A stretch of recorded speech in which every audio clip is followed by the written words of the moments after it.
Liam Lashman sings music analysis. Hello, today I'm going to be analyzing the solo from C Bass by Daniel Perecki. Daniel is an amazing bass player and composer, one of my favorites. Highly recommend that you check his music out. Well, let's jump right in. So, just some background information on the piece of music before we start breaking it down. This solo alternates between E and G major tonalities, and within these tonalities, there isn't a clear sense of the chords, and this is for a few reasons.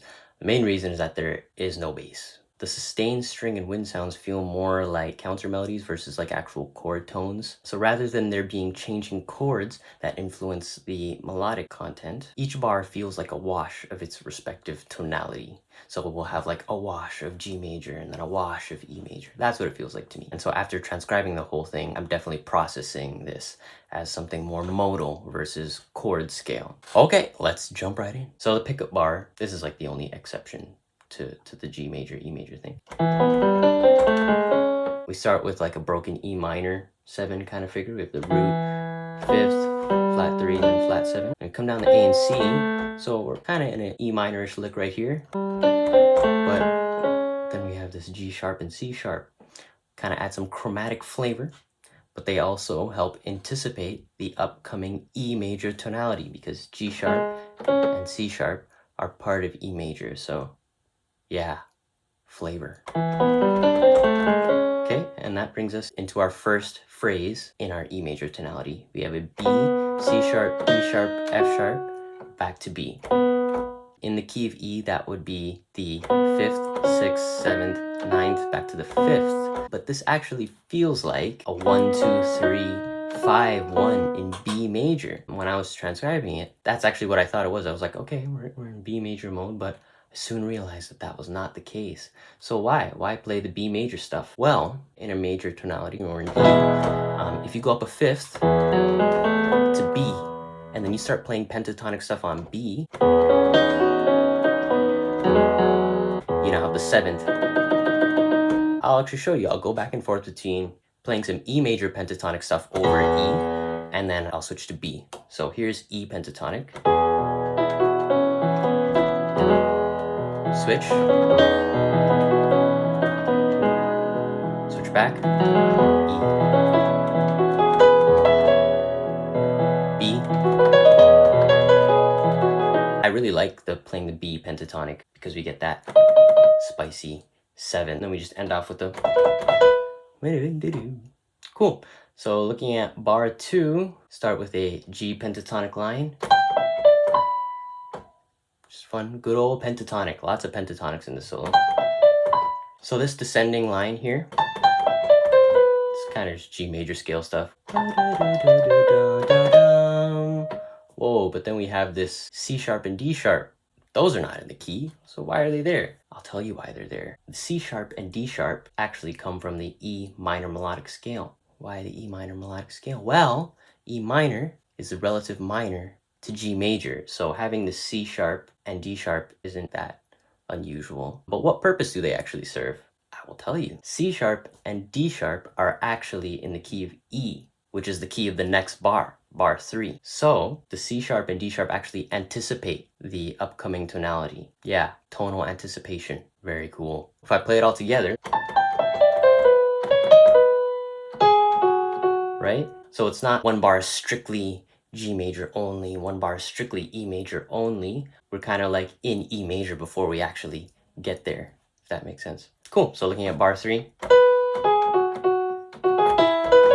Everything here falls into the E major pentatonic scale. What's cool about this bar is the last phrase, this E, B natural, and C sharp, actually kick off a really cool sequence that goes over the bar line into bar 4. And the sequence goes as follows.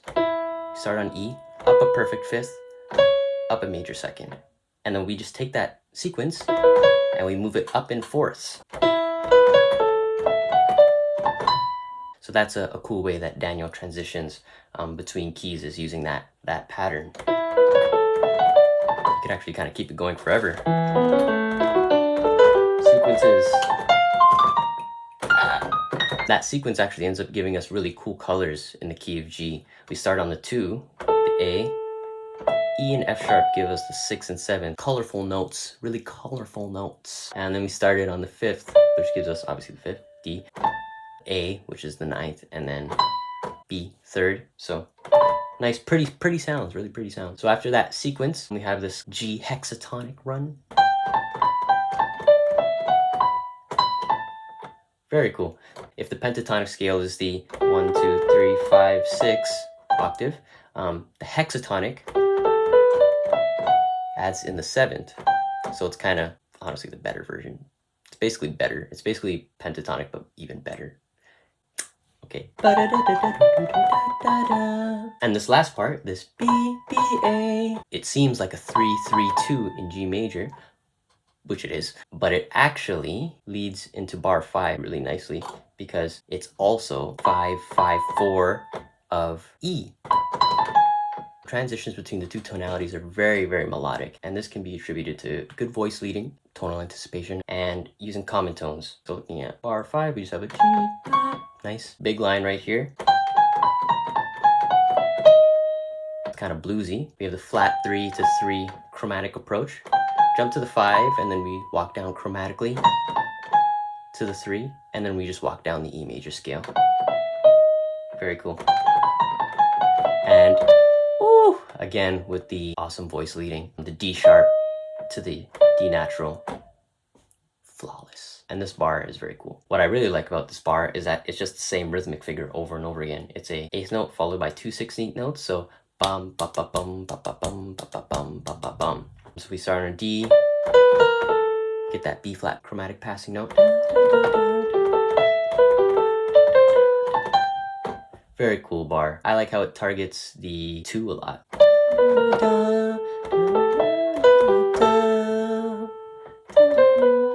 Very cool. It's very well composed, intentional. Yes. And this last part, this A and G, it's a chromatic enclosure for the G sharp of the next bar.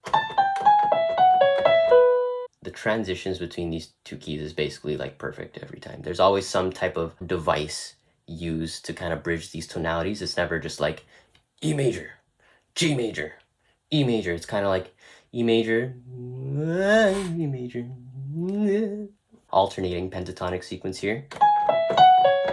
Very cool. So start on the 3, skip down to the 1, start on the 2, skip the 1, go to the 6, 1, skip the 6, down to the 5. Very cool.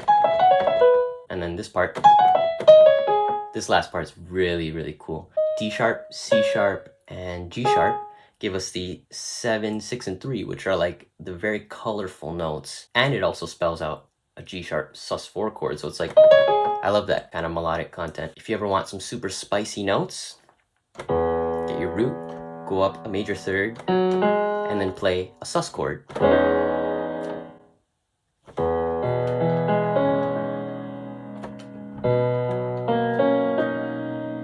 That is from Ocarina of Time, the title screen theme. It's in a different key though.